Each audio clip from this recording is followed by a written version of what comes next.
Orang tuanya tidak memberitahu siapapun di desa tentang dia diterima di sekolah sihir yang akan disebut kota Taon. Serone kembali naik kereta dan menuju sekolah. Akhirnya dia tiba di sekolah, sebuah rumah besar yang dibangun bertumpuk-tumpuk. Dihiasi dengan banyak patung dekoratif, Tuan Tamura yang menemaninya ke sana. Memberitahunya bahwa semua biaya pendaftaran dan apapun yang dia butuhkan akan dibayar tepat waktu. Yang perlu dia lakukan hanyalah belajar cukup keras untuk membuat kedua orang tuanya bangga. Ada siswa lain di sekitar Serone yang seumuran dengannya. Juga baru pertama kali tiba di sekolah. Saat mereka berkumpul, Serone membungkuk untuk berterima kasih kepada Tuan Tamura. Tuan Tamura tersenyum dan mendekat untuk memberitahu Serone sebuah rahasia agar bisa bertahan di sekolah. Dia memperingatkan Serone bahwa karena dia bukan bangsawan, yang lain mungkin akan mencoba membuatnya frustrasi. Dia menyuruh Serone untuk mengabaikan mereka karena kesempatan ini. Untuk bersekolah di sekolah bergengsi seperti ini adalah kesempatan langka, satu dari sejuta. Tuan Tamura membawa Serone melewati aula sekolah. Saat mereka menuju pendaftaran, sekolah itu dikenal sebagai tempat lahirnya para jenius. Tempat di mana hanya yang terbaik yang berhasil. Saat mereka memasuki koridor, Tuan Tamura memberitahu Serone untuk menunggu seseorang menjemputnya saat dia menunggu. Serone melihat papan pengumuman sekolah, terdaftar sekitar 30 senior di kelas atas. Tetapi hanya 10 dari mereka yang lulus tahun lalu, ini memberi Serone sebuah gambaran betapa sulitnya sekolah ini. Tiba-tiba seseorang menepuknya dari belakang. Itu adalah guru, orang yang sama yang dia temui sebelumnya. Mereka langsung mengenali satu sama lain. Dan Serone berterima kasih padanya atas semua pelajaran yang dia berikan padanya. Ketika Serone masih kecil, sekarang dia berusia 17 tahun. Guru mulai menunjukkan sekeliling sekolah, mengingatkan Serone bahwa dia harus mengikuti ujian masuk. Ujian ini akan menentukan kelas mana dia akan masuk. Serone mengakui bahwa dia belum banyak belajar, tetapi guru meyakinkannya. Selama Serone bisa memasuki alam roh, dia akan baik-baik saja. Mereka berjalan melalui deretan ruang kelas pertama yang diperuntukkan bagi siswa yang lebih muda. Dari kelas 10 sampai kelas E8, para murid di ruangan ini sedang melatih dasar-dasar sihir. Mereka menggunakannya untuk hal-hal seperti setelan mereka dan tugas-tugas kecil. Serone kagum melihat betapa fokus dan terampilnya mereka di usia yang begitu muda. Mereka kemudian menuju ke deretan ruang kelas berikutnya, dari kelas 7 sampai kelas 4. Kelas-kelas itu untuk murid yang lebih mahir, dan murid-muridnya pun lebih dewasa. Pelajaran mereka jauh lebih kompleks, percakapan di ruangan ini dipenuhi diskusi. Mulai dari kimia sampai listrik, dan sepertinya tidak ada yang peduli dengan apa yang orang lain lakukan. Serone segera menyadari, dia telah memasuki dunia yang benar-benar baru, di mana para murid sangat serius, cerdas, dan fokus pada tujuan mereka sendiri. Guru membawa Serone ke papan pengumuman sekolah, tempat mereka memberi peringkat murid terbaik. Di kelas-kelas lanjutan, satu nama menonjol, Emi Karmus, dia berada di puncak daftar. Yang mengejutkan Serone adalah, meskipun banyak murid memiliki kemampuan serupa, satu orang masih berhasil mengungguli yang lain. Saat inilah Serone memutuskan bahwa dia juga ingin menjadi murid terbaik di kelasnya. Sambil dia masih memikirkan ini, Emi Karmas lewat, dengan temannya mengejar di belakangnya. Menyuruhnya untuk menunggu. Serone memanggil namanya, tetapi begitu Emi mendengarnya, dia dengan cepat memalingkan muka. Dia menyadari, dia pernah melihatnya sebelumnya.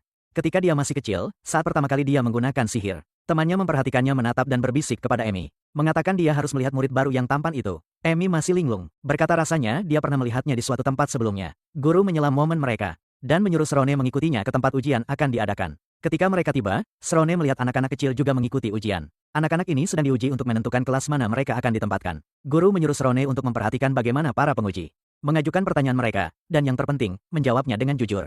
Ini adalah ujian praktik dengan beberapa penguji yang menilai setiap peserta berdasarkan seberapa baik mereka tampil. Saat ujian dimulai, anak-anak memasuki alam roh. Untuk mendemonstrasikan kemampuan mereka, para penguji mencatat jawaban dan reaksi mereka. Melihat kemampuan para peserta semakin kuat dari tahun ke tahun. Giliran Serone tiba, sang guru besar menyuruhnya untuk menjadi diri sendiri saja. Serone maju untuk menempati tempat di mana dia akan ditanyai. Semua penguji mulai bertanya-tanya kemampuan macam apa yang dia miliki. Mereka tahu Serone terdaftar sebagai tamu keluarga Ojan dalam formulir. Sebagai kandidat spesial kepala sekolah, pertanyaan pertama mereka adalah, apa yang bisa dia lakukan dengan sihirnya? Serone menjawab jujur, dia belum mempelajari sihir apapun. Karena memang tidak ada yang mengajarinya. Selanjutnya, mereka memintanya memasuki alam roh. Para penguji lega, karena tidak semua murid kaya bisa melakukan sihir. Saat Serone masuk ke alam roh, dia mulai melihat apa yang dilihat orang lain. Dia sekarang bisa merasakan dunia spiritual, sama seperti mereka. Saat penguji pertama bertanya pada Ciril apa yang dia lihat, dia ragu-ragu awalnya. Kepala sekolah mengingatkannya lagi untuk jujur. Menjelaskan dia tidak akan dinilai dari jawabannya, melainkan akan ditempatkan di kelas pelatihan yang sesuai. Ini menenangkan Serone, dan dia perlahan menjawab. Mengatakan angka-angka itu terus bergerak semakin jauh, setelah jeda singkat. Akhirnya, dia memberitahu mereka bahwa dia melihat No. 314, meskipun dia tidak tahu apa artinya. Para penguji tercengang dengan jawabannya. Apa yang baru saja dijelaskan Serone menunjukkan bahwa dia dapat melihat dengan jelas hingga 30 meter jauhnya, jauh melampaui standar.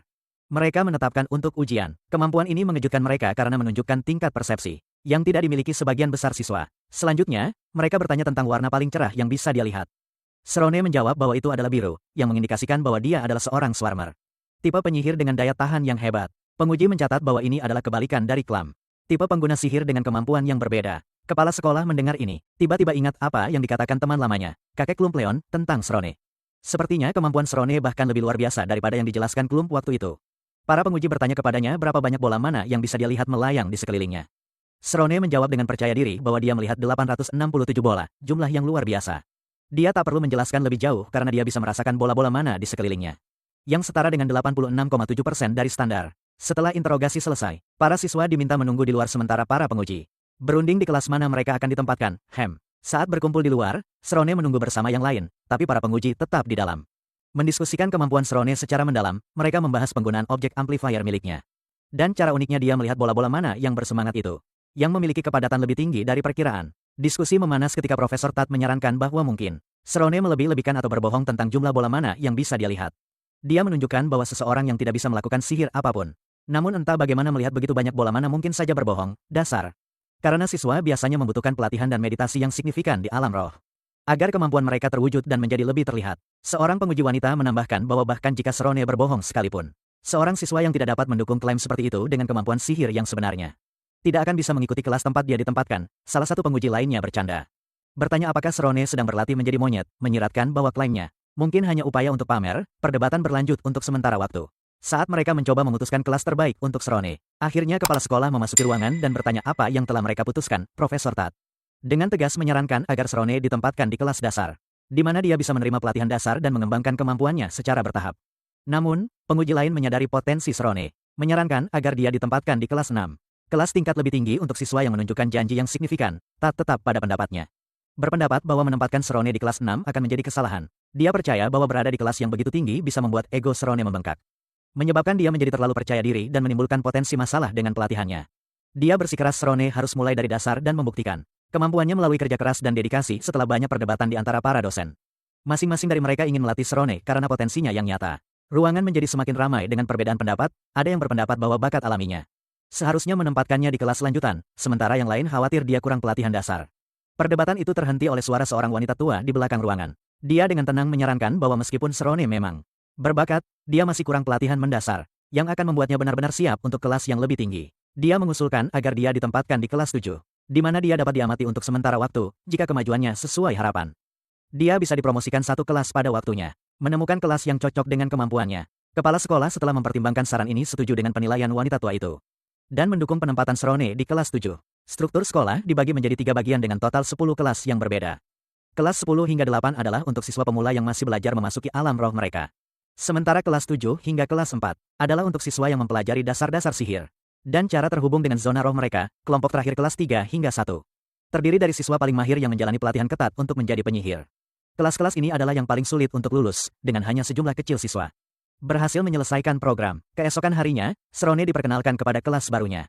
Saat dia masuk, dia melihat para siswa menatapnya dengan banyak gadis berbisik tentang betapa tampannya dia. Beberapa siswa lain tampak bingung dan khawatir. Mereka bertanya-tanya bagaimana seseorang yang tidak memulai sebagai pemula bisa ditempatkan begitu tinggi di peringkat kelas. Srone, meskipun bingung, bertekad untuk membuktikan dirinya. Sekolah itu sendiri meliputi area yang luas sekitar 75 km persegi.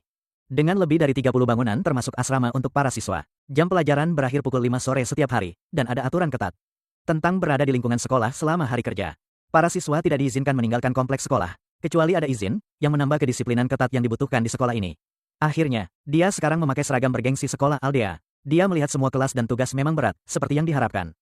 Dari kelas lanjutan tempat dia ditempatkan, bahkan siswa terkaya, yang telah mempelajari sihir seumur hidup mereka, masih kesulitan mempelajarinya dengan mudah. Tapi dia berjanji pada diri sendiri bahwa dia tidak akan ketinggalan dalam studinya. Setelah kuliah kelas pertama, dia bertanya pada seorang gadis seumurannya, di mana lokasi latihan mereka berikutnya. Gadis yang juga seorang introvert itu memberitahunya bahwa 2 kali seminggu semua siswa di kelas lanjutan berlatih bersama. Saat waktu latihan tiba, gadis itu menyimpankan tempat duduk untuknya saat dia duduk di antara kerumunan. Dia memperhatikan bahwa ketika Emi, seorang teman sekelas, masuk, semua siswa mulai memperhatikannya. Bahkan Srone menduga bahwa dia mungkin akan dipindahkan ke kelas yang lebih tinggi segera. Dia mencoba yang terbaik untuk menghindarinya karena pertemuan terakhir mereka. Aduh, guru akhirnya memasuki aula pelatihan yang lebih besar dari ruang kelas biasa. Guru tersebut, seorang wanita bernama Itala Rome, akan menjadi guru spiritual eksklusif mereka. Setelah memperkenalkan dirinya, dia menyuruh Srone untuk berdiri dan memperkenalkan dirinya kepada teman-teman sekelasnya. Begitu dia berdiri, semua siswa, terutama para wanita, mulai memperhatikannya saat dia memperkenalkan dirinya. Tepuk tangan meriah menyusul, dan dia kewalahan olehnya. Emi dan teman dekatnya ada di antara para siswa, temannya menunjuknya. Mengatakan dia adalah orang yang dia bicarakan kemarin. Saat kepala sekolah memperkenalkannya, Emi menatapnya. Dia tahu dia pernah melihat wajah itu di suatu tempat sebelumnya, tapi tidak ingat di mana. Begitu Srone selesai memperkenalkan dirinya, ada lonjakan tiba-tiba di otak Emi, dan begitu saja dia ingat bagaimana dia mengenalnya. Emi Karmas, anggota termuda dari keluarga Karmas yang bergengsi. Berasal dari keluarga bangsawan di mana perubahan terjadi dengan cepat dan di mana kejeniusan berlimpah. Namun, dia tetap menonjol di antara mereka semua karena memiliki bakat yang paling luar biasa.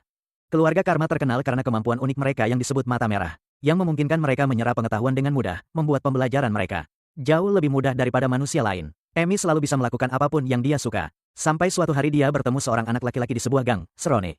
Pertemuan itu menandai titik balik, membawanya kembali ke rumah. Sekarang, saat Emi memperhatikan Srone, dia tiba-tiba teringat wajah anak itu.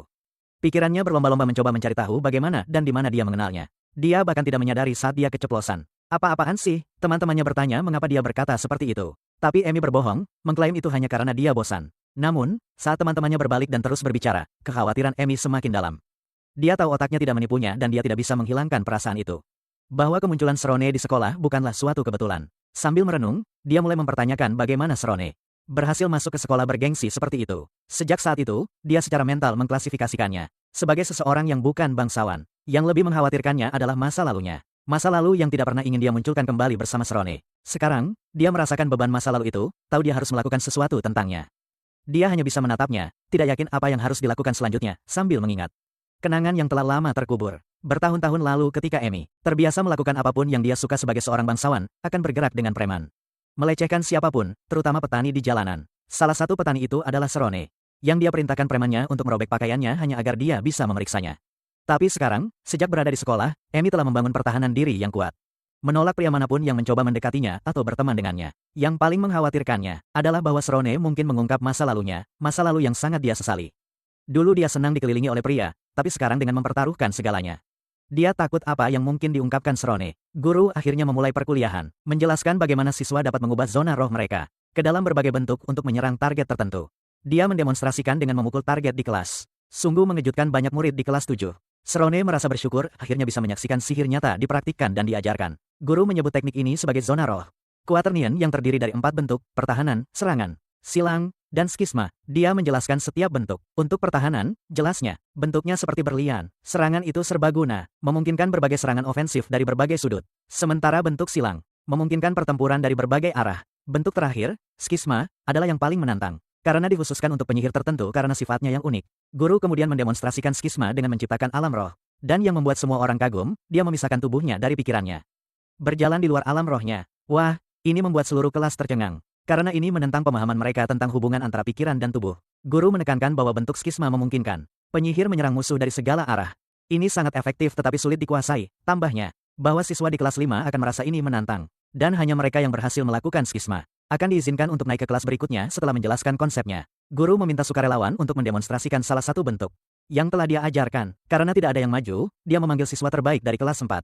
Siapa lagi kalau bukan Emi? Saat namanya dipanggil, para siswa, terutama para gadis, mulai bertepuk tangan kagum. Emi selalu menjadi orang yang membantu dosen. Dengan demonstrasi, dia dikenal karena kerendahan hatinya, seringkali membuat para cowok tampak seolah-olah mereka tidak tahu apa-apa dibandingkan dengan keterampilannya. Namun, yang mengejutkan semua orang, Emi tidak berdiri dengan bangga seperti biasanya. Sebaliknya, dia ragu-ragu, merasa enggan meninggalkan tempat duduknya. Emi akhirnya menantang dirinya sendiri dan maju, mendemonstrasikan bentuk silang dengan mudah. Dia dengan mudah mengenai semua targetnya dalam hitungan detik, dan kelas pun bertepuk tangan meriah. Gerakannya anggun dan luwes. Para murid di belakang Srone pun berbisik-bisik, mengagumi ketepatan dan ketenangannya. Bahkan ada yang berharap bisa jadi temannya. Namun, tahu tak akan bisa menandingi ilmu dan keahliannya, Srone tetap fokus. Pikirannya melayang saat terakhir melihatnya dengan para preman itu. Bagaimana bisa seseorang dari kalangan bangsawan terlibat hal seperti itu? Emi menyelesaikan demonstrasi formasi silangnya hanya dalam 20 detik, membuktikan kemampuannya yang luar biasa. Saat berbalik ke tempat duduk, ia tak sengaja melirik Srone. Seluruh kelas menyadari kontak mata singkat itu. Banyak yang bertanya-tanya, apa mereka pernah bertemu sebelumnya? Srone kini yakin bahwa dia adalah gadis dari masa lalunya. Dia memastikannya dalam hati saat tatapan mereka bertemu. Emi segera membuang muka, malu, karena sudah melirik ke arahnya. Ia mencoba menyalahkan kegugupannya, fokus kembali ke tempat duduk. Tapi jauh di lubuk hati, ia sibuk memikirkan cara mencegah Srone membongkar masa lalunya. Ia meyakinkan diri, sebagai murid teratas, tak seorang pun akan percaya pendatang baru seperti Srone, bahkan jika dia bicara. Kelas diperintahkan meninggalkan tempat duduk dan berlatih di tengah ruangan. Ruangannya cukup besar untuk semua. Guru memerintahkan kelas 7, mulai dengan formasi pertahanan. Murid dari kelas lain Diberi formasi berbeda, Sorone mencoba membentuk zonanya. Saat merasa mudah, ia meminta izin guru untuk menggunakan lingkaran sihir yang membantu mengukur meteran spiritual seseorang. Guru agak terkesan dengan kepercayaan dirinya. Memberi izin, berpikir, Sorone ini berani sekali minta ini. Apalagi sebagai murid kelas 7. Begitu Sorone masuk ke tengah ruangan dan mengaktifkan zona spiritualnya, angkanya menunjukkan 20 meter yang mengesankan. Membuat semua murid terkejut. Ia sadar, makin kecil lingkaran, makin menguras mentalnya. Jadi, ia memperbesarnya jadi 41 meter. Dengan kendali atas pusat, ia mulai membentuk formasi pertahanan yang ingin dicoba. Di dalam zona spiritual berbentuk berliannya, yang ia sebut Joel, ia menciptakan struktur pertahanan yang sempurna. Murid-murid lain tercengang melihat siswa kelas 7 bukan hanya mencoba teknik seperti itu, tapi berhasil menyelesaikannya pada percobaan pertama. Guru yang mengamati ini teringat perdebatan saat ujian masuk Sorone tentang kelas mana dia harus ditempatkan. Penampilannya sekarang memperkuat keyakinannya bahwa mungkin mereka telah meremehkannya. Dia juga menyadari bahwa Emi sebagai murid teratas mungkin sekarang punya seseorang untuk diwaspadai. Emi, bersama teman-temannya yang sebelumnya meragukan kemampuan Sorone, menyaksikan dengan terkejut. Saat dia menyelesaikan tugas dengan mudah, mereka tidak yakin bagaimana harus bereaksi. Terbungkam oleh unjuk kebolehan yang tak terduga itu. Namun, saat pikiran Emi mulai berpacu, dia mengingat pertemuan terakhir dengan Sorone, yang mana dia dipermalukan. Sekarang melihatnya berdiri di depannya di sekolah sihir, dia merasakan campuran emosi. Instingnya adalah bertemu dengannya secara pribadi dan menyelesaikan masalah yang belum tuntas ini. Tenggelam dalam pikirannya, teman dekat Emi menyadari ada sesuatu yang tidak beres. Dia terus bertanya apakah Emi baik-baik saja, tapi Emi menepisnya, bersikeras dia baik-baik saja. Dan temannya tidak perlu khawatir. Akan tetapi, jauh di lubuk hati, Emi merasa bimbang. Pikirannya dipenuhi rencana untuk menangani situasi dengan Sorone. Tapi dia tetap tidak yakin bagaimana cara mendekatinya. Setelah Sorone berhasil menyelesaikan pertahanannya, hasil bacaan ditampilkan. Diameternya 41 meter dan pertahanannya 10 meter. Gelombang gumaman menyapu kelas saat semua orang mencerna prestasi yang mengesankan itu. Guru memujinya atas penampilannya yang luar biasa, dan Sorone merasa kewalahan. Berterima kasih padanya dengan rendah hati. Teman-teman sekelasnya terkesan dengan kemampuannya. Memberinya selamat dengan sorakan dan pujian, karena perhatian terfokus padanya. Sorone mulai merasa malu dan tidak percaya diri, tidak mampu mengatasi semua pujian. Dia dengan cepat keluar dari area alam roh, melarikan diri untuk menghindari sorotan. Guru yang mengamati ini mencatat bahwa dia perlu mengawasinya dengan cermat. Dia menyadari bahwa wawasan Sorone lah, dan kejernihan mental yang memungkinkannya menciptakan pertahanan yang jauh lebih substansial daripada miliknya sendiri. Yang membedakannya dari teman-temannya, ruangan itu dipenuhi campuran pesaing, lawan, dan pengagum, semua mengincar Sorone dan berbisik di antara mereka sendiri. Penampilannya jelas membuat kesan. Keesokan harinya, Profesor Oliver, salah satu penguji dari ujian masuk Cirone, memasuki kelas. Kecantikan dan keanggunannya segera diperhatikan oleh para siswa, tetapi alasan utamanya, dia ditugaskan untuk mengajar kelas 7. Adalah keinginannya untuk mengajar Sorone secara langsung begitu dia masuk. Para siswa dengan bersemangat mulai berbicara di antara mereka sendiri. Bertanya apakah dia berkencan dengan Profesor Tat atau apakah dia bisa menceritakan sebuah kisah. Profesor Oliver, bagaimanapun, mengabaikan pertanyaan mereka dan segera memulai pelajaran. Untuk menarik perhatian mereka, dia melakukan mantra menciptakan bentuk dingin yang tajam di tangannya. Suhu di ruangan turun secara nyata dan kelas menggigil sebagai tanggapan. Dengan semua orang sekarang terlibat penuh, dia mengajukan pertanyaan kepada mereka tentang rasa dingin yang mereka alami, menantang mereka untuk mempertimbangkan energi yang dibutuhkan untuk menyatukannya. Profesor Oliver menjatuhkan es kristal dan mengubahnya menjadi partikel-partikel kecil, menunjukkan penguasaannya atas sihir. Dia dengan santai menyebutkan bahwa dia bisa menggunakannya untuk mengalahkan musuh. Sebuah tampilan mudah dari kendalinya atas kekuatan elemental. Saat dia bergerak menuju papan tulis, dia mulai menjelaskan aspek yang lebih dalam dari sihir. Terutama konsep kekuatan seperti dewa yang dapat digunakan oleh para penyihir di dalam alam roh mereka. Dia berbicara tentang kemahakuasaan dan kemahatahuan, kekuatan tertinggi yang dapat dimanfaatkan oleh seorang penyihir. Ketika sepenuhnya mengendalikan jiwa mereka, selama penjelasan inilah Sorone menyadari alasan sebenarnya atas perjuangannya dengan sihir, meskipun semua buku yang telah dibacanya dan semua sejarah yang telah dipelajarinya, dia tidak pernah memahami bahwa kemahatahuan, pengetahuan tentang segalanya, adalah kunci untuk membuka potensinya. Kegagalannya untuk melakukan sihir bukan karena kurangnya bakat atau pemahaman tentang mantra, tetapi karena dia belum memahami sepenuhnya apa artinya menjadi seorang penyihir. Profesor Oliver menjelaskan bahwa memasuki alam roh hanyalah awal dari perjalanan mereka. Dia memperingatkan para siswa bahwa mereka yang gagal untuk terus belajar dan mendorong batasan mereka akan tertinggal, tidak dapat mengikuti teman-teman mereka. Bagi Sorone, kesadaran ini memicu sesuatu di dalam dirinya. Keinginan yang kuat untuk tidak hanya mengejar ketertinggalan dengan yang lain, tetapi menjadi yang terbaik. Untuk menguasai rahasia sihir yang selama ini menghindarinya saat istirahat. Sementara banyak siswa bereksperimen dengan sihir mereka, Sorone fokus pada studinya. Dia bertekad untuk membaca sebanyak mungkin, dan mengejar ketertinggalan dari teman-teman sekelasnya yang lebih berada, yang telah mendapatkan keuntungan dari pengetahuan magis dan kekayaan. Dia bersedia melakukan apapun untuk menyamakan kedudukan. Suatu sore saat berjalan-jalan di sekitar halaman sekolah, sesuatu yang aneh terjadi. Tanpa peringatan, Sorone merasakan tubuhnya terangkat dari tanah. Panik, dia menyadari bahwa angin sedang membawanya, mengangkatnya lebih tinggi ke udara. Sebelum dia bisa memahami apa yang terjadi, dia mendapati dirinya tertiup keluar dari lingkungan sekolah, benar-benar di luar kendali. Ketika dia akhirnya mendarat, linglung dan bingung. Dia melihat sosok yang bertanggung jawab atas penerbangan MENDADAKNYA. Itu adalah Amy Karmes, kepalanya tertutup hoodie hitam menyembunyikan identitasnya. Srone tak pernah membayangkan hari mereka akan berbicara. Akan datang dalam bentuk seperti ini bukan percakapan, ini lebih seperti penculikan. Kekuatan yang dia pegang sangat jelas, dan niatnya masih belum diketahui olehnya. Saat dia mengungkapkan wajahnya, Srone menyadari bahwa dia pasti mengenalnya. Dia pasti telah merencanakan pertemuan ini. Beberapa waktu sebelumnya, sebelum dia dapat memproses situasi, Amy memerintahkan sihir api. Memunculkan ledakan api berbahaya yang berderak menyeramkan di tangannya. Ketakutan mencengkeram Srone saat dia menyadari bahwa dia tidak memiliki sihir ofensif sama sekali. Untuk membela diri, tindakan Amy menunjukkan bahwa dia datang untuk menyelesaikan sesuatu. Namun, Srone tidak yakin apa sesuatu itu, kemungkinan bahwa itu berhubungan dengan sesuatu dari masa lalu.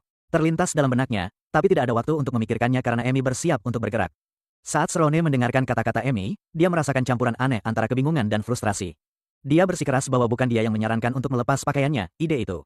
Dia mengklaim berasal dari preman itu. Srone bagaimanapun tidak mempercayai alasannya, dia ingat dengan jelas bahwa Amy lah yang menyuruh preman itu dia ingin mengamati sesuatu di tubuhnya. Saat dia terbaring tak berdaya dan dipermalukan, Amy mencoba membela diri. Dia berdalih bahwa dia bukan orang seperti yang Srone kira, dia dengan keras menyangkal bahwa dialah dalang dari situasi ini, tapi kata-katanya malah semakin memutarbalikkan ingatan. Dalam benak Srone, dia tak bisa menghilangkan pikiran bahwa mungkin dia telah menculiknya. Sekarang membahas sesuatu yang terjadi 5 tahun lalu, rasanya sungguh tidak nyata. Kenapa sekarang? Kenapa ini? Saat dia terus berbicara, Srone semakin tidak menghiraukan kata-katanya, berpikir dalam hati bahwa dia tidak menawarkan apapun yang benar-benar dia butuhkan. Dia bertanya-tanya, apakah dia percaya dia akan terpengaruh oleh pembelaannya. Tapi dia tak bisa lagi fokus pada penjelasannya. Sebaliknya, dia memutuskan untuk membahas masalah ini secara langsung. Dia mengusulkan agar mereka berdua melupakan semuanya. Dia harus meminta maaf dan mereka bisa melupakan seluruh episode memalukan ini. Bagi Srone, ini sederhana saja, seluruh situasi ini merendahkan. Bagi mereka berdua, baginya, ini mengingatkannya pada masa lalunya sebagai rakyat jelata, tersesat di jalanan tanpa apapun. Baginya, itu adalah pengingat tentang preman yang dulu bergaul dengannya, reputasi dan harga dirinya. Seringkali terikat pada teman pria yang dia miliki. Srone melihatnya sebagai sesuatu yang seharusnya mereka berdua lupakan. Tapi respons Amy sama sekali bukan yang dia harapkan, dia menolak untuk meminta maaf. Jawaban Amy dingin dan acuh tak acuh, dia tidak melihat alasan untuk meminta maaf. Mengklaim bahwa tidak ada keuntungan apapun dari melakukannya, egonya terikat erat dengan statusnya sebagai siswa terkemuka di kelas lanjutan.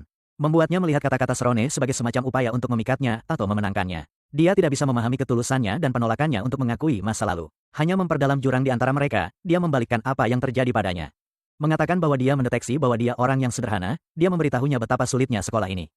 Dan bahwa perilakunya tidak akan membuatnya berhasil. Jika dia sampai membuat masalah dengan orang yang salah, mereka akan membuatnya dikeluarkan. Dia mencoba menakut-nakutinya. Mengatakan bahwa begitu mereka tahu dia hanyalah rakyat jelata, musuhnya akan lebih banyak dari yang bisa dia bayangkan. Dan mereka akan membuat masa sekolahnya sulit, dia baru sadar. Secara tidak langsung dia bilang bisa saja dia dikeluarkan. Jadi dia bertanya apa maunya.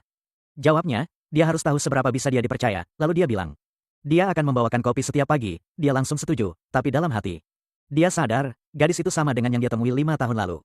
Orang yang dengannya dia pura-pura pacaran dengan Amy senang. Dia membalikkan keadaan demi keuntungannya. Dia memperingatkannya sambil terbang pergi. Bahwa jika ada guru yang mendengar percakapan mereka, dia pasti akan menjatuhkannya bersamanya. Dia menyadari sekolah macam apa yang telah dia masuki. Awalnya memang sulit, tapi ini lebih baik daripada dikeluarkan. Melihat betapa bertekadnya dia memutuskan akan melakukan apapun agar tidak dikeluarkan dari sekolah. Keesokan harinya dia melakukan seperti yang diminta. Tapi siswa lain yang melihatnya memberikan kopi itu salah mengartikan situasinya. Mereka bilang dia menyatakan cintanya. Begitu dia mengambilnya, dia memunggunginya dan menuju perpustakaan. Temannya yang selalu berjalan bersamanya melihat dia tersenyum saat berjalan pergi. Dan menganggap itu karena dia jatuh cinta padanya. Namun, Amy tertawa dalam hati. Berpikir dia hanya mengajarinya cara bicara dengan senior, dan menempatkannya pada tempatnya sebagai orang biasa. Ini momen yang memalukan baginya. Dia memikirkan cara terbaik untuk membalasnya, tapi dia tahu dia harus melakukannya dengan sempurna. Agar tidak ada gangguan, sudah 10 hari sejak dia membawakannya kopi. Setiap pagi, kadang dia menunggunya datang dan setiap kali dia tiba, orang-orang memanggil mereka Romeo dan Juliet. Pada hari ke-10, saat para siswa melihatnya membawakan kopi, temannya bertanya kapan dia akan menerimanya. Amy terkejut saat temannya memberitahunya bahwa karena dia satu-satunya pria yang benar-benar menyukainya sampai membawakannya kopi setiap pagi. Orang-orang mulai membicarakannya, kata temannya. Sepertinya pria yang dia sukai akhirnya tiba. Dia terdiam sejenak, tak bisa berkata sepatah kata pun karena apa yang dia pikirkan terjadi. Bukan seperti yang orang kira. Saat dia akhirnya mendekatinya, dia berkata dengan suara keren dan jantan. Kali ini aku pastikan tidak setetes pun tumpah. Sambil menyodorkan kopi itu padanya. Dia memperhatikan dia tidak menerimanya secepat biasanya. Malah, dia menepisnya dari tangannya, membentaknya bahwa dia baru masuk sekolah. Dan sudah mengejar wanita ke sana-sini. Dia yakin dia belum belajar. Dia pergi, meninggalkan para siswa mencemoohnya, menyebutnya jahat dan tidak adil. Temannya bergegas mengejarnya, meminta maaf padanya ketika mereka sendirian. Dia memberitahu Amy bahwa apa yang baru saja dia lakukan dapat menyebabkan rumor aneh menyebar di sekitar sekolah, yang bisa menodai reputasinya. Tapi Emi berteriak bahwa dia tidak peduli. Jika saja dia bisa naik ke kelas akhir, semua ini akan berhenti karena dia akan menjadi senior. Sementara itu, Srone membungkuk untuk mengambil cangkir itu dan para wanita lain di dekatnya. Berbicara tentang betapa buruknya karakternya, mengatakan mereka hanya mengira dia baik sebelumnya. Di perpustakaan, Emi belajar di malam hari dan menggunakan kemampuan spesialnya, mata merah. Untuk melihat apa yang terjadi selama 10 hari terakhir, Srone memberinya kopi. Kemampuannya memungkinkan dia untuk merasakan apa yang dia rasakan pada saat itu. Hampir seperti menonton siaran ulang. Dia memperhatikan bahwa dia membawa kopi. Dengan emosi yang sama selama 9 hari terakhir, yang berarti dia cukup tulus. Atau sangat pandai menyembunyikan perasaan sebenarnya. Dia menutup bukunya, meninggalkan perpustakaan lebih awal dari biasanya, dan berkata dia sangat lelah. Temannya mengikutinya, tetapi Emi bersikeras untuk pergi sendiri. Temannya khawatir Emi mungkin merasa bersalah karena tidak menerima kopi itu. Saat Emi meninggalkan perpustakaan, merasa lelah dari semua stres dan pikiran yang membebani benaknya. Dia bertemu Ardius Jake yang telah menunggunya. Dia memberitahunya bahwa dia sudah lama berada di sana karenanya. Sebelum dia bisa menanggapi, dia menyodorkan secangkir kopi padanya, mengatakan itu adalah kopi terbaik yang pernah dia rasakan. Dia memberitahunya bahwa dia melakukan itu untuk memenangkan hatinya. Mengklaim dia lebih berharga dan lebih tampan dari Srone. Dia membungkamnya, mengatakan, aku tahu apa yang kau dan rekan-rekanmu rencanakan. Sejak dia masuk sekolah, dia berusaha menjatuhkannya, dia memperingatkannya bahwa dia mungkin akan dihukum. Karena telah berbicara buruk tentang dirinya dan keluarganya, tapi Emi malah berteriak lebih keras. Mempermalukannya dengan cara yang tak pernah dia bayangkan, dia memanggilnya dengan berbagai macam nama. Menuduhnya sebagai seorang pengganggu dan seseorang yang bergantung sepenuhnya pada keluarganya untuk segalanya. Dia membalas bahwa keluarganya punya lebih banyak uang dan ketenaran. Baik di dalam maupun di luar sekolah daripada keluarganya, dia menjawab dengan lebih kasar lagi, berkata. Srone punya sikap dan kemampuan yang lebih baik darinya, seorang yang tak bisa melakukan apapun. Tanpa izin orang tuanya, dia berargumen bahwa dia akan membereskannya atas apa yang dia katakan. Dan dia juga akan membereskan Srone, memastikan dia takkan pernah menggunakan sihir lagi. Tapi semakin dia berbicara, semakin dia memuji Srone di atasnya. Frustrasi, dia bergegas pergi. Mengancam akan menemuinya nanti atas rasa malu yang dia sebabkan padanya. Setelah Jake pergi, Emi terkejut bagaimana dia bisa membalasnya, terutama karena dia selalu merasa terintimidasi di sekolah. Dia memuji kata-kata Srone dari percakapan mereka sebelumnya karena telah memberinya keberanian. Seperti yang Jake katakan, beberapa hari kemudian Emi menerima surat tanpa nama. Menyatakan bahwa Jake menyekap Srone dan dia harus datang sendiri untuk menyelamatkannya. Malam itu, surat itu mengancam bahwa jika dia tidak muncul, Jake akan mengebiri Srone. Ketika Emi melihat surat itu, dia bahkan tidak ragu untuk bertindak. Tanpa memastikan apakah itu benar atau tidak, dia bergegas pergi, temannya. Melihat surat itu mencoba menghentikannya, tapi Emi sudah pergi, temannya dengan cepat pergi. Untuk menunjukkan surat itu kepada Srone, dia tak percaya bahwa seseorang seperti Emi akan melakukan hal sejauh itu untuk menyelamatkannya, hari yang baru dan cerah dengan matahari bersinar terang. Meski sebentar lagi akan terbenam, semua siswa bergegas ke asrama mereka masing-masing. Karena ini adalah jam pulang sekolah, Srone juga seorang siswa, meninggalkan ruang kelas saat mendengar suara bel yang nyaring. Terletak di tengah sekolah agar semua orang bisa mendengarnya ketika berdering, dia berjalan keluar. Masih di dalam lingkungan sekolah sambil memegang buku di tangan kanannya, membaca sambil berjalan. Meskipun mendengar bisikan namanya saat dia berjalan melewatinya, dia bertingkah seolah tidak menyadarinya. Sejak kejadian 4 hari yang lalu ketika Emi mempermalukannya tepat di tempat dia berjalan. Dia bertingkah seolah sedang berpikir keras, pura-pura sibuk. Supaya para mahasiswa tidak mendekatinya, padahal diam-diam dia bersyukur atas kejadian itu. Kalau saja dia tidak bertindak gegabah, entah berapa lama, dia akan terus mengantarkan kopi padanya. Setiap pagi saat dia berjalan mendekati pintu keluar sekolah, dia merasakan seseorang di belakangnya. Dia berasumsi itu teman dekat Kak Ciril Emi, karena dia sering terlihat bersamanya. Awalnya dia ragu untuk memanggilnya, mengingat apa yang terjadi di antara mereka terakhir kali. Namun, kemudian ingat bahwa dia telah memohon padanya, dan dia telah mengejarnya. Bahkan setelah penghinaan itu, melihatnya berdiri sendirian tanpa Emi di sisinya. Terasa canggung, dia bergerak mendekat berniat menyapa dan pergi. Berpikir mungkin dia sedang menunggu Emi menyusul, agar mereka bisa menuju asrama bersama saat dia mendekat. Dia terkejut melihatnya dan langsung menariknya. Bertanya di mana Emi, matanya penuh ketakutan. Dia mengatakan bahwa dia belum melihatnya dan bertanya, apa yang terjadi, menyadari bahwa Srone tidak tahu apa-apa. Dia menunjukkan surat itu, menjelaskan bahwa itu semua bagian dari jebakan untuk Emi. Surat itu diberikan kepada mereka berdua baru 30 menit yang lalu, tepat sebelum dia tiba. Surat itu mengklaim bahwa seorang penyihir hitam telah menculiknya. Dan Sri Ele tahu itu pasti Jake dan krunya, yang dikenal suka menindas dan mengganggu mahasiswa. Dia memutuskan saat itu juga, memberitahu Srone bahwa jika dia tidak melihat Emi pada pukul 7 malam, dia harus melaporkannya kepada profesor. Dia sudah memikirkannya matang-matang. Karena rahasia yang mereka bagi, tentang masa lalunya dan tentang dia yang berasal dari kalangan biasa. Tak satu pun dari mereka ingin hal-hal ini terungkap. Karena itu bisa menyebabkan konsekuensi yang mengerikan. Dia langsung mengerti mengapa Emi pergi ke sana. Dia menjatuhkan tasnya dan berjanji akan kembali, bergegas pergi meski tempat itu jauh. Tiba-tiba dia mendapati dirinya terbang di langit, itu Sri Ele yang telah bergabung dengannya. Menjelaskan bahwa berlari tidak akan membuat mereka sampai di sana cukup cepat, dalam beberapa menit mereka tiba. Begitu mereka mendarat di aula pelatihan ke-14, mereka berpisah. Masing-masing pergi ke arah yang berbeda untuk mencari Emi. Mereka tak menemukannya, dan Sri Ele sadar para berandal itu pasti pindah lokasi, ya kan? Agar tak ketahuan guru, Sri Ele menyuruhnya kembali, deh. Lalu, beritahu para profesor, Ingat, Emi kesini gara-gara kamu, tahu? Sri Ele berseru. Apa benar semua yang orang katakan? Dia masih mau nanya banyak, nih. Tapi, Shirone bilang tak ada waktu. Lebih baik dia pergi sekarang, oke? Kini terbiasa dengan gunung sebagai rakyat jelata, Shirone memasuki alam spiritualnya.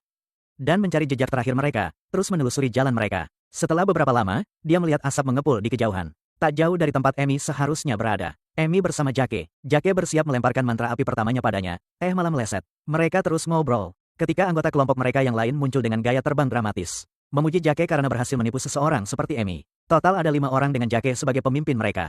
Dia bertanya apa hubungan Emi dengan Shirone. Menanyakan kenapa dia mau datang ke tempat terpencil ini demi dia. Emi bertanya tentang Shirone. Mereka bilang itu semua bagian dari tipuan mereka padanya. Meyakinkan dia kalau dia mungkin sedang membaca di suatu tempat. Dan tak sadar apa yang akan terjadi padanya. Dia tetap percaya diri. Dia bilang tak peduli apa rencana mereka, dia akan mengalahkan mereka semua. Mereka semua mengklaim akan melakukan apapun yang mereka mau padanya. Karena dia sudah menyinggung hampir semua dari mereka. Sebelum mereka selesai bicara, dia meluncurkan mantra api ke salah satu dari mereka. Kelompok itu jadi ketakutan, tapi Jake, pemimpin mereka tetap berdiri teguh, menyuruh mereka percaya diri, bersikeras bahwa dia sendirian tak akan bisa mengalahkan mereka semua, apapun yang dia coba. Pertarungan dimulai. Emi memulai dengan mantra pertahanan silang, tapi saat dia bertarung, dia beralih ke skema pertahanan lain. Dengan refleks cepatnya dan bantuan skemanya, dia menghindari serangan yang Jake coba lakukan, berpikir itu akan mengalahkannya. Saat dia sibuk bertarung dengan yang lain, dia berhasil membuat hampir semua dari mereka berlutut. Memohon ampun padanya. Namun, Jake mulai menggunakan sihir terlarang yang dikenal sebagai anti-sihir. Yang mana dilarang di sekolah, yang lain sudah terkapar di tanah. Bangkit dan mengulurkan tangan pada Emi, memancarkan anti-magi, dia tak berdaya. Dia tak bisa lagi membela diri. Jake maju selangkah, menghunus pisau. Sambil mendekat, dia menyarankan agar mungkin dia akan menerima tawaran yang diberikannya kemarin. Dan jika iya, mungkin dia berubah pikiran. Emi berusaha keras keluar dari kurungan anti-magi. Dengan putus asa mencoba meningkatkan skemanya, meskipun berhenti berkembang saat dia berusia 12 tahun. Akhirnya Jake berdiri di depannya, menyuruhnya memohon ampun. Air mata mulai mengalir di pipinya saat dia menyadari. Ini pertama kalinya dia berada dalam situasi seperti ini. Teringat bagaimana dia memperlakukan Shirone 5 tahun lalu. Dia berpikir dalam hati, jadi, beginilah rasanya. Tiba-tiba dia mendengar sebuah suara, itu dia. Shirone dengan sebatang tongkat, mengalihkan perhatian mereka padanya. Saat Shirone mengulurkan tongkat di tangannya ke arah mereka, mereka tidak mengenalinya pada awalnya. Karena mereka semua menghadap menjauh darinya, sebelum mereka bisa berbalik. Dan melihat siapa yang datang mengganggu operasi mereka. Mereka cukup percaya diri untuk akhirnya menghadapnya saat mereka menyadari itu dia. Mereka tertawa terbahak-bahak, tak percaya dengan mata mereka. Mereka bertanya-tanya mengapa orang seperti dia mau datang jauh-jauh ke semak belukar sendirian. Tapi satu-satunya pikiran Shirone adalah, yang perlu dia lakukan hanyalah memperpanjang waktu yang mereka habiskan di sana, meskipun mereka berdua dipukuli habis-habisan. Guru Seril yang dipanggil, pada akhirnya akan tiba untuk menyelamatkan mereka. Dia masih mengenakan seragam sekolahnya, berkeringat karena berlari mengejar mereka. Jake bercanda bertanya mengapa Shirone memegang tongkat melawan mereka berlima. Shirone menyuruh mereka untuk meninggalkan Emi sendiri, tetapi mereka tidak setuju. Mengatakan sepertinya mereka harus melawannya juga, yang akan memberi mereka keuntungan. Shirone menyadari mereka menggunakan anti-magi untuk menahannya, jadi dia bergegas maju untuk bertarung. Tetapi saat dia menyerbu, dia melangkah ke dalam lingkaran anti-magi dan inderanya mulai menghilang. Emi berteriak, menyuruhnya mematikan alam rohnya saat dia tergeletak di tanah. Dia ingat apa yang dikatakan gurunya di kelas tentang anti-magi. Itu hanyalah riak dalam kekacauan alam roh. Siapapun yang bisa meningkatkan kepadatan alam spiritual mereka, hingga titik di mana anti-sihir tidak bisa menembusnya, pasti akan menang. Shirone mulai fokus pada hal ini, walau diejek oleh yang lain. Mereka tertawa, mengklaim bahwa tidak ada seorang pun yang pernah bisa menembus penghalang anti-sihir. Tapi perlahan, Shirone mulai memantulkan anti-sihir itu kembali ke mereka. Sedikit demi sedikit, penghalang itu runtuh, dan satu persatu penyerang berjatuhan ke tanah. Berdarah dari banyak luka. Akhirnya, Emi bebas, terkejut bahwa seseorang bisa mengalahkan anti-sihir, tapi Jake belum menyerah. Dia bersikeras mereka bertarung dengan sihir kali ini, walau dia lebih lemah dari sebelumnya. Dia mengucapkan mantra angin, dan Shirone bingung harus berbuat apa karena dia tidak tahu sihir apapun. Mulai panik, sebelum dia bisa bertindak, Emi berteleportasi di dekatnya. Secepat itu sudah terlambat bagi Shirone untuk bereaksi. Dia memberikan pukulan dahsyat ke wajah Jake, menjatuhkannya ke tanah. Emi segera naik ke atasnya, memukuli wajahnya dengan seluruh kekuatannya. Darah muncrat dari mulut dan hidungnya. Awalnya, Shirone membiarkannya terus berlanjut. Tahu betul betapa marahnya dia. Tapi ketika dia menyadari, dia tidak menggunakan energi skemanya untuk menahan diri dan tampak bertekad untuk terus memukulinya. Dia meraihnya erat-erat dan menariknya dari Jake. Jake terbaring tak berdaya, memanggil Cyril. Tapi dia tidak menjawab. Emi menatapnya, dan sepertinya dia juga pingsan. Energinya habis. Setelah beberapa saat, Shirone menunggu Emi mendapatkan kembali kekuatannya. Saat dia tidur di atasnya, dia bahkan berterima kasih padanya dengan tenang saat dia beristirahat. Bersyukur bahwa dia datang untuk membantunya, walau sejarah mereka panjang. Ketika dia akhirnya bangun, dia meregangkan tubuh sambil berkata bahwa dia telah mendapatkan kembali kekuatannya. Dia kemudian menoleh padanya, menyalahkannya karena datang sendirian untuk bertarung di semak-semak terlebih lagi. Padahal dia tahu dia tidak punya sihir untuk membela diri. Shirone terkejut dengan keluhannya. Dia mengharapkan dia memujinya atas apa yang telah dia lakukan. Tapi malah dia memarahinya. Dia mulai menyadari bahwa tidak ada sesuatu yang patut dikagumi darinya, dan dia jelas bukan orang yang dia kira selama ini. Akhirnya, Emi mengulurkan tangannya ke arahnya sambil berkata bahwa mereka harus segera pergi. Dia menyarankan bahwa mungkin lebih baik menunggu Saril. Karena dia sudah menyuruhnya melapor ke profesor, kan? Begitu tiba, Emi langsung ngamuk lagi, teriak kalau dia itu calon penyihir. Seharusnya bisa berpikir logis, dong. Dia memaksa. Para profesor nggak akan menganggap masalah ini enteng. Dia memperingatkan, kalau dia mau rahasia mereka terbongkar ke seluruh sekolah. Bahkan Jake yang baru sadar pun bisa saja mendengar semuanya. Mereka memutuskan untuk pergi, tapi saat tiba di tanah lapang, mereka lihat seseorang sudah datang duluan. Mereka tak bisa melihat wajah orang itu. Tapi Emi berdoa, kalau itu profesor, semoga yang tua dan lebih sabar saja. Yang nggak akan memperpanjang masalah ini. Srone kaget dengan pandangannya. Sayangnya buat Emi, ternyata yang datang itu Tat dan Sienna, dua profesor yang paling semangat soal urusan cinta. Bersama Cyril, begitu mendarat, Cyril langsung menghampiri Emi, memeriksa kalau ada luka. Sementara Tat bertanya siapa yang tega melakukan ini pada murid terbaik sekolah. Sienna, seperti biasa tenang, mendekati Srone, ingin tahu apa yang terjadi. Tapi Emi, lebih khawatir. Dengan berapa lama investigasinya, tampak tak tertarik dengan detailnya. Belum sempat Srone menjelaskan, Jake sudah berdiri dan menyela. Dia bilang akan menceritakan apa yang sebenarnya terjadi. Dia dengan rendah hati meminta duel dengan Emi. Dengan alasan pribadi untuk konflik ini, Sienna bertanya soal surat itu dan Jake bohong lagi. Katanya dia cuma menyebutkannya biar terdengar lebih menarik saja. Dia menuduh Emi melanggar aturan sekolah duluan, bilang dia menyerang mereka di perpustakaan. Emi terpana dengan kebohongan percaya dirinya. Tak percaya dia memutarbalikkan fakta. Sejauh ini, Jake bersikeras kalau Emi yang punya ide untuk datang ke semak-semak. Supaya para guru nggak tahu apa yang terjadi. Dia mengklaim, seperti yang mereka lihat. Justru merekalah yang dibuat pingsan olehnya. Ini mengubah pandangan para dosen tentang alasan perkelahian itu. Yang sudah Cyril beritahukan pada mereka. Tapi saat Emi mencoba membela diri, mengatakan bahwa dialah yang pertama menyerang di perpustakaan, bahkan menculik Srone. Jake menyela, membela diri dengan mengatakan mereka tidak menculik Srone. Dia bersikeras Srone datang ke semak-semak itu sendiri. Seolah menyiratkan mereka menyembunyikan sesuatu, dia mencoba menyalahkan mereka. Dia bilang merekalah biang keladinya, karena mereka yang dipukuli olehnya. Tapi Sienna, ya Sienna, tidak percaya apapun tanpa bukti. Dia merapal mantra es, yang terkenal itu, menyatakan Jake berbohong, dia mengungkap. Dia bisa mendeteksi bahwa dia dan teman-temannya menggunakan anti-magic, sihir berbahaya dan ilegal. Itu bisa membunuh mereka berdua, atau bahkan menghancurkan hidup mereka, dia menekankan itu. Mereka harus dikeluarkan dari sekolah karena menggunakan anti-magic, sesuai peraturan sekolah. Jake balas berteriak padanya, mengklaim dia hanyalah seorang guru biasa, dan tidak akan bisa membuatnya dikeluarkan. Saat itu, Tat berbisik ke telinga Sienna, mengungkapkan bahwa keluarga Jake adalah yang mensponsori akademi. Saat dia menjawab profesor, itu membuatnya marah. Dia memanggil banyak es kristal yang tajam dan mengirimkannya ke arahnya. Semua orang di sana mengira dia ingin membunuhnya. Karena es itu cukup tajam untuk membunuh seseorang, tapi dia bisa mengendalikannya. Jadi kristal itu bahkan tidak menyentuh pakaiannya. Namun, dia tidak bisa bergerak, atau dia akan melukai dirinya sendiri. Saat es mengelilinginya dari ujung kepala hingga ujung kaki, Srone kagum dengan bagaimana dia bisa mengendalikan es. Dia kemudian menceramahinya di sana, mengatakan bahwa meskipun sekolah selama ini menutup mata pada cara dia dan teman-temannya memperlakukan siswa lain, sekolah diciptakan untuk mengajarkan apa yang tidak bisa dibeli dengan uang. Jake tenang dan bertanya apa yang tidak bisa dibeli dengan uang. Dia menjelaskan bahwa itu adalah mimpi. Mimpi tentang persahabatan, mimpi menjadi seorang penyihir, dan banyak mimpi lainnya. Saat dia merenungkan kata-katanya, dia membayangkan semua kemungkinan ini, dan merasakan penyesalan yang mendalam. Menundukkan kepalanya, dia diam-diam meminta maaf, dan bertekad untuk mengabdikan diri menjadi seorang penyihir untuk Emi dan Srone.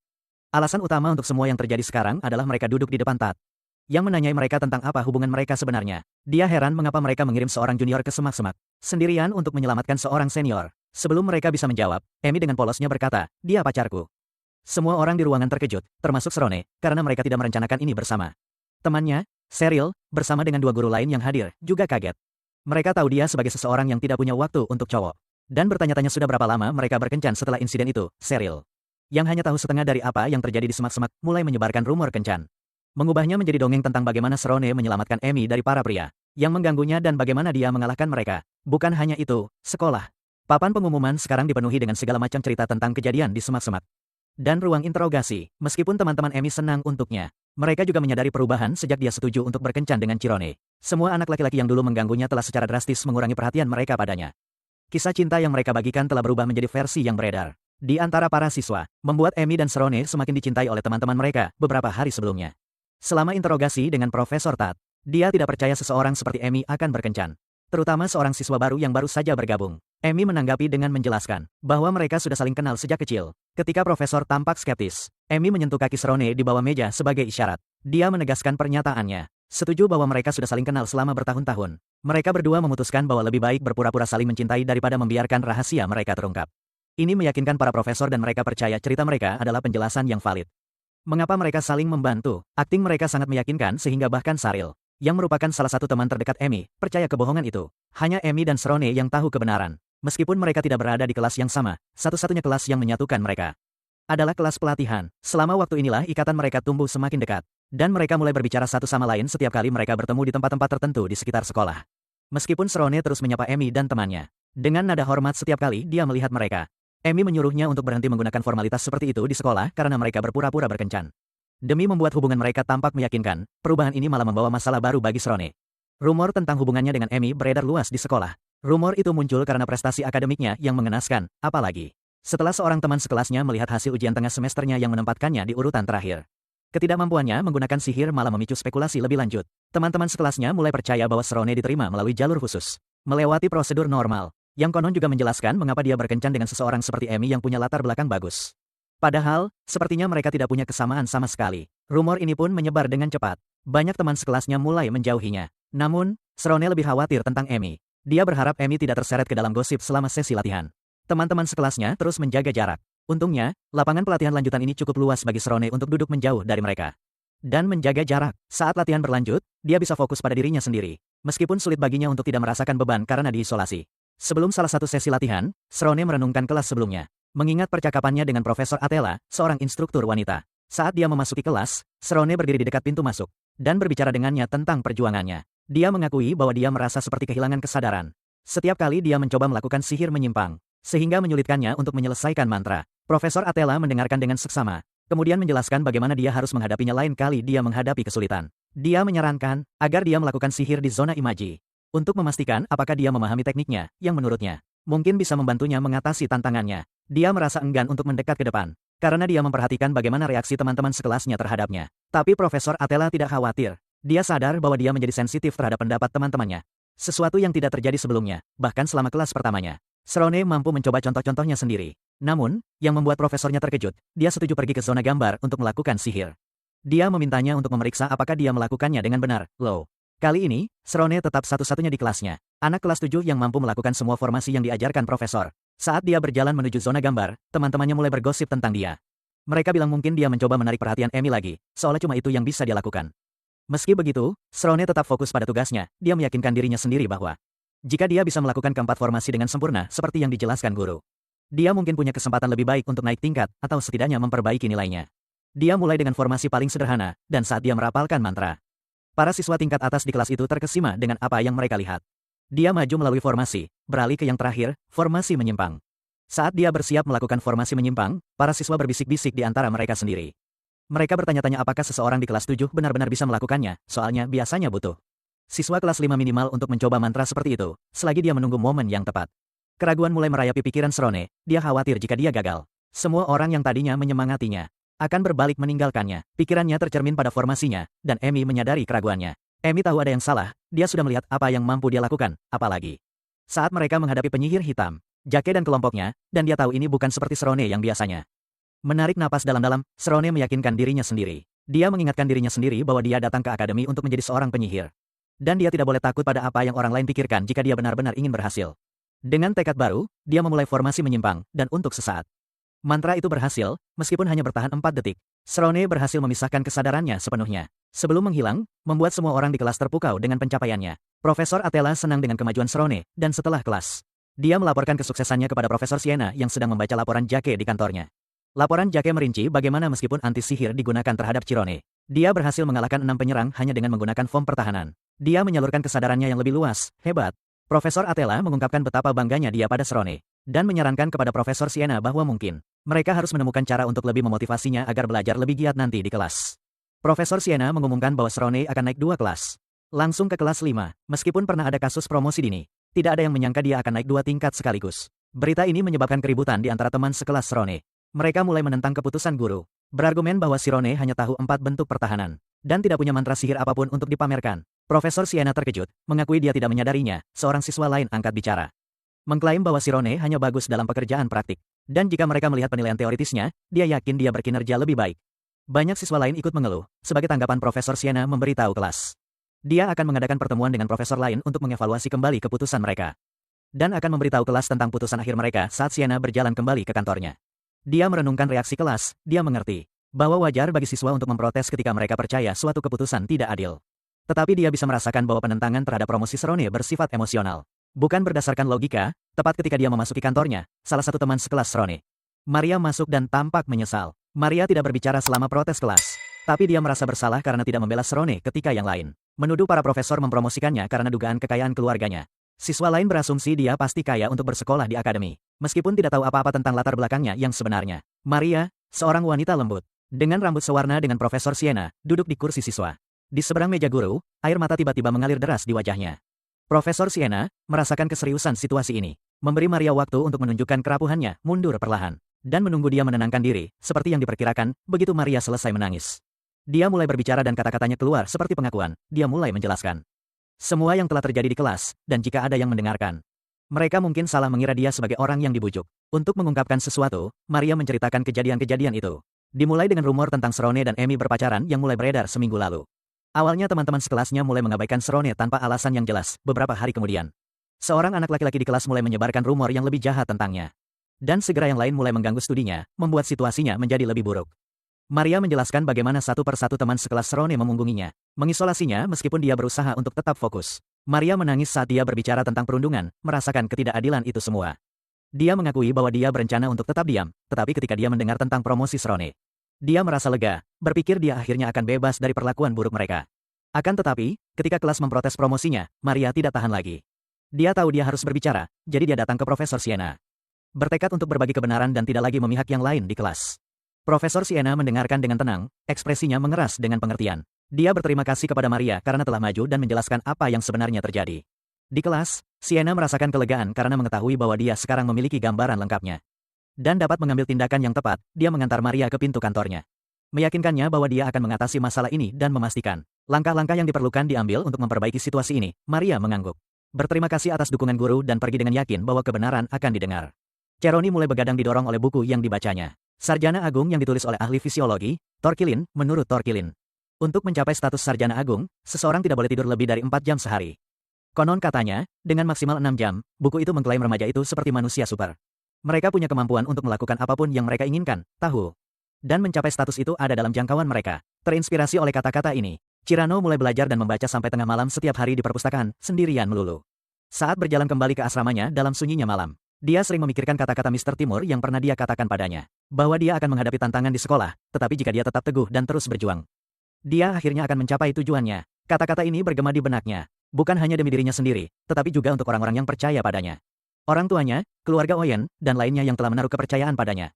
Suatu malam, setelah kembali ke asramanya dan berganti pakaian sekolah, Serone mendengar ketukan di pintunya, mengira itu salah satu anak laki-laki dari asramanya. Dia membuka pintu dan mendapati guru Sienna berdiri di sana. Dia masuk, menjelaskan bahwa dia sudah mencoba memeriksanya beberapa kali, tetapi tidak berhasil menemukannya. Saat dia melihat sekeliling ruangan, matanya tertuju pada meja belajarnya. Dan dia menyadari sesuatu yang aneh. Nilainya semuanya sama. Dia menyadari bahwa Serone tidak hanya mencoba mempelajari sihir, tetapi dia bekerja untuk menguasai semua mata pelajaran dengan sama baiknya, bertujuan untuk pemahaman yang menyeluruh. Sekarang dia mengerti bahwa pendekatannya saat ini bukan tentang hasil langsung, tetapi tentang persiapan untuk masa depan, seperti yang akan dilakukan seorang penyihir. Saat mereka duduk berhadapan, Guru Sienna bertanya-tanya mengapa Serone memilih jalan yang sulit ini, mempertanyakan apakah itu karena dia kurang pendidikan di tahun-tahun awalnya. Keheningan menggantung di antara mereka sejenak, saat mereka berdua merenungkan pikiran mereka. Akhirnya Sienna berbicara, menanyainya tentang hubungannya dengan teman-teman sekelasnya. Dan apakah mereka mengganggunya? Siron menjawab dengan tenang, meyakinkannya bahwa dia baik-baik saja. Dan dia tidak perlu mengkhawatirkannya, meskipun dia berharap dia bisa menjalin hubungan yang lebih baik dengan teman-temannya. Dia tidak membenci mereka. Dia mengakui bahwa meskipun dia belum punya banyak teman, dia punya beberapa seperti Amy dan Saryah. Dan untuk saat ini, itu sudah cukup. Guru Sienna mengangguk mengerti. Dia menghargai pandangannya dan meyakinkannya bahwa dia akan mengingat perspektifnya. Saat dia menghadiri rapat guru berikutnya, sikap damai Serone dalam menghadapi tantangan seperti itu jelas membuatnya terkesan keesokan harinya. Semua staf sekolah berkumpul di aula besar, semua orang duduk. Dan kepala sekolah duduk di kursi tertinggi. Di tengah-tengah mereka, menandakan dimulainya rapat. Guru Sienna maju ke podium, tempat individu. Dengan urusan penting untuk rapat diharapkan berdiri dan menyuarakan keprihatinan mereka. Saat dia memulai pidatonya, dia menyapa semua orang di ruangan itu dan berterima kasih kepada mereka karena telah hadir. Dia membahas masalah yang ada, yaitu dukungannya untuk promosi Serone sebanyak 2 kelas. Dengan alasan bahwa itu demi kepentingannya, dia mendukung pendapatnya dengan menyatakan bahwa Serone adalah siswa yang sangat baik, telah diganggu oleh teman-teman sekelasnya, dan menunjukkan potensi besar melalui studinya yang luas. Beberapa dosen di rapat setuju dengannya, dan mendukung gagasan bahwa mempromosikannya lebih awal akan Membantunya lulus lebih cepat, memberinya lebih banyak kesempatan, namun Profesor Tat. Satu-satunya suara yang menentang di ruangan itu, menentang gagasan itu. Dia menyatakan keraguan bahwa Serone benar-benar dibully seperti yang guru Sienna klaim. Terutama karena Serone belum bisa menggunakan sihir, Tat berpendapat bahwa bullying biasanya terjadi di kelas tahun yang lebih rendah dan bukan di antara siswa yang lebih maju. Tat menjelaskan maksudnya kepada kepala sekolah. Menyatakan bahwa meskipun Serone adalah siswa yang baik, dia percaya pada kesejahteraan seluruh sekolah, tidak hanya berfokus pada satu siswa, dia mengkritik guru lain. Karena terlalu khawatir tentang Serone, mengabaikan potensi kekhawatiran teman-teman sekelasnya. Tat menunjukkan bahwa sementara Serone mungkin lebih kuat dari teman-temannya. Dalam hal kemampuan sihir, teman-teman sekelasnya lebih berpengetahuan. Membuat mereka siswa yang lebih berpengetahuan luas. Sienna menjadi frustrasi dengan respons Tat. Dan menjawab dengan tajam, menuduhnya tidak hanya menghalangi kemajuan seorang jenius, tapi juga mengabaikan bullying yang dialami Serone. Dia berpendapat bahwa Serone tidak membalas atau menanggapi perlakuan buruk itu. Menunjukkan pengendalian diri meskipun ada permusuhan dari teman-temannya, debat memanas. Dan Sienna serta Tat mulai berteriak dan membanting tangan mereka ke meja.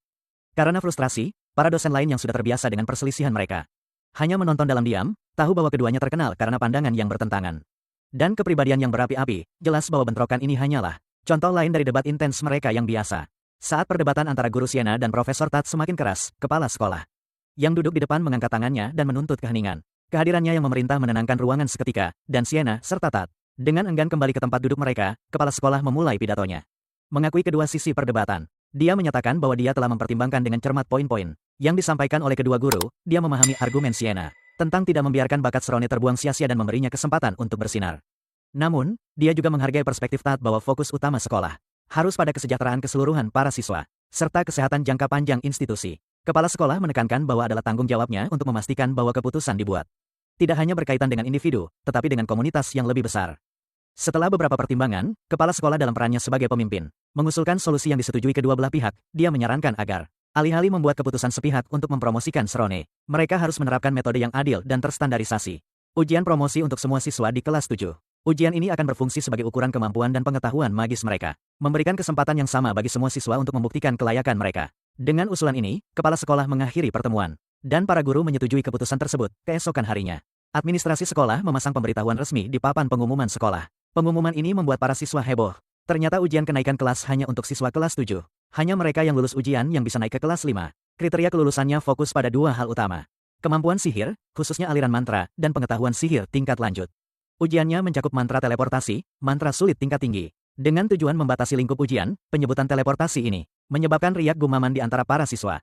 Reaksinya adalah ketidakpercayaan dan ketakutan. Banyak dari mereka baru mempelajari mantra teleportasi secara teori, dan membayangkannya dilakukan saat ujian terasa hampir mustahil. Beberapa siswa ingat cerita siswa kelas 7 sebelumnya yang mencoba mantra itu tahun lalu. Siswa itu membuat sedikit, tapi kesalahan fatal saat percobaannya, hampir merenggut nyawanya.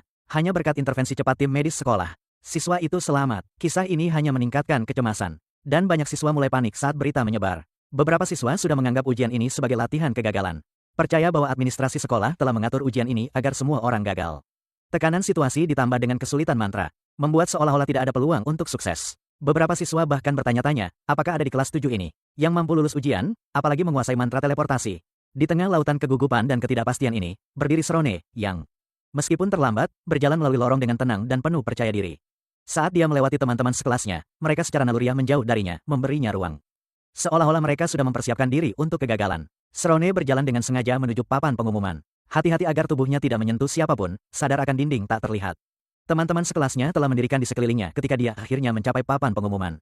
Dia berhenti dan memeriksa detail pengumuman itu. Kriteria menyebutkan mantra teleportasi. Serone tidak bereaksi dengan ketakutan yang sama, atau panik seperti yang lain. Tatapannya mantap, kepercayaan dirinya tak tergoyahkan, tidak seperti teman-teman sekelasnya yang menggelengkan kepala tak percaya. Serone menghadapi papan itu dengan mata berani, siap menghadapi tantangan apapun yang ada di depan dalam pendidikannya. Pikirannya jernih, dia tidak takut ujian, dan dia tidak berniat membiarkan apapun menghentikannya untuk berhasil. Bahkan jika itu berarti melampaui apa yang menurut teman-teman sekelasnya mungkin. Para siswa diperintahkan untuk melakukan mantra yang disebut teleportasi. Dengan kriteria tertentu yang ditetapkan untuk mereka, pemenang akan naik ke kelas 5. Dan seluruh kelas 7 mengikuti tes lanjutan.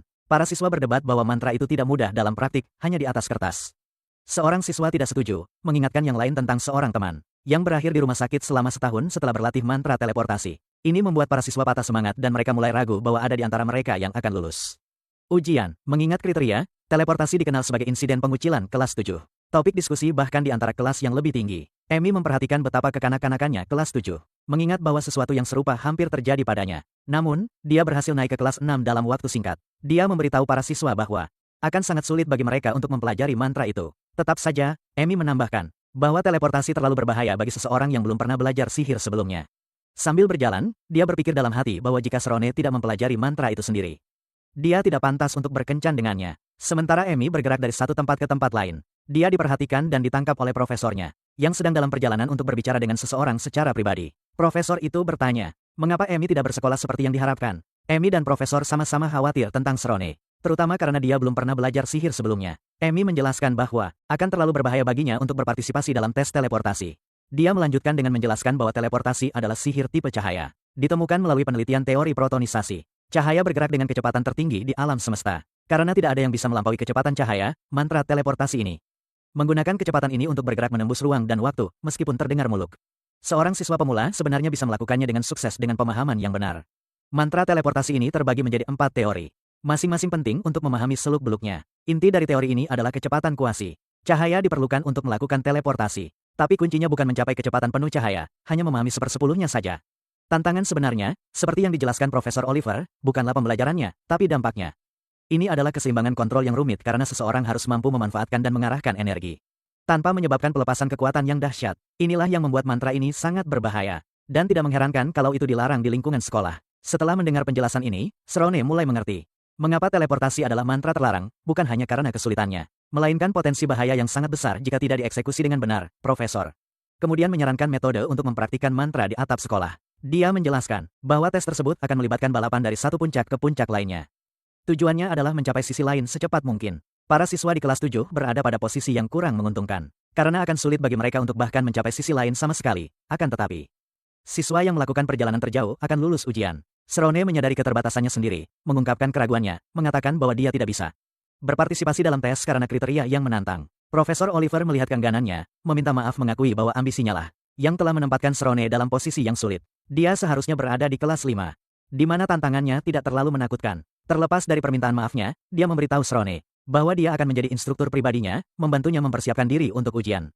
Tawaran ini, bagaimanapun, mendapat perlawanan dari Emi. Siapa yang merasa bimbang karena Profesor Oliver adalah salah satu juri ujian ini? Jika Serone berlatih dengannya, cepat atau lambat pasti ketahuan. Dan inti dari ujian ini, yaitu kompetisi yang adil, akan hilang sia-sia. Emi, yang tak mau itu terjadi, bersumpah akan melatih Serone sendiri, katanya. Dia sedang bersiap naik ke kelas senior, di mana para siswa diakui atas kemampuan semi-profesional mereka. Para siswa ini diharapkan berkontribusi ke jurnal sekolah sihir kerajaan yang bergengsi, dan menjalani latihan berat serta persaingan sengit. Tawaran Emi sangat menggoda, dan dia jelas melihat dirinya sebagai mentor yang cakap untuk Serone. Namun, ini menempatkan Serone dalam posisi sulit. Terjebak antara tawaran bimbingan pacarnya dan keahlian profesional profesor. Dia terpaksa memilih antara keduanya, tahu bahwa setiap jalan punya tantangan tersendiri. Dan pengorbanan. Setelah jeda panjang, Serone mengejutkan keduanya dengan keputusannya. Dia memberitahu mereka bahwa dia akan melakukannya sendiri. Menyadari bahwa terlalu bergantung pada orang lain bisa menghambatnya. Dia harus bertanggung jawab atas pertumbuhannya sendiri dan menghadapi tantangan ini. Emi sangat kesal dengan keputusan Serone untuk belajar sendiri. Karena dia yakin Serone belum sepenuhnya memahami besarnya tantangan yang dihadapinya. Dia menunjukkan bahwa banyak pesaingnya akan menyewa tutor terbaik, memastikan mereka jadi yang teratas. Dia memperingatkan Serone bahwa banyak dari mereka sudah menyimpan dendam padanya. Serone, dengan tenang, menjelaskan bahwa dia tidak ingin melibatkan Emi dalam perjuangannya, apalagi karena dia sedang bersiap untuk naik ke kelas senior. Dia mengakui bahwa kelas 5 hanyalah bagian dari proses menjadi seorang penyihir. Dan dia bertekad untuk menghadapi tantangan ini dengan caranya sendiri. Kepada Profesor Oliver, Serone mengungkapkan bahwa meskipun dia tahu peluangnya sangat kecil, dia akan memberikan yang terbaik tanpa penyesalan. Keputusannya adalah tentang kemandirian. Dan Profesor Oliver, meski memahami tekadnya, mengingatkan, dia boleh saja meminta bimbingan jika diperlukan. Dia juga menasihati Emi agar lebih berhati-hati saat mengunjungi asrama putra. Sebuah pengingat yang membuat Serone sedikit tersenyum. Ia berterima kasih pada profesor atas kebaikan dan dukungannya. Merasa yakin telah membuat pilihan yang tepat, meski harus menghadapi ujian ini. Seiring berjalannya waktu, Serone dan Emi makin sering menghabiskan waktu bersama, bercerita. Serta mengenang bagaimana mereka bisa dekat selama di sekolah. Emi masih sedikit kesal dengan keputusan Serone, tapi tak bisa menahan diri untuk mengungkapkan kekhawatirannya. Namun, Serone meyakinkannya bahwa dia akan baik-baik saja, seperti yang sudah-sudah. Saat menghadapi perundungan dan tantangan di sekolah, meskipun berbeda, mereka berdua menikmati kebersamaan, tertawa dan mengobrol, sambil menavigasi perasaan rumit mereka satu sama lain. Sebulan kemudian, hari ujian tiba, dan para siswa sibuk bersiap. Beberapa dari mereka mulai mengikuti tutorial privat.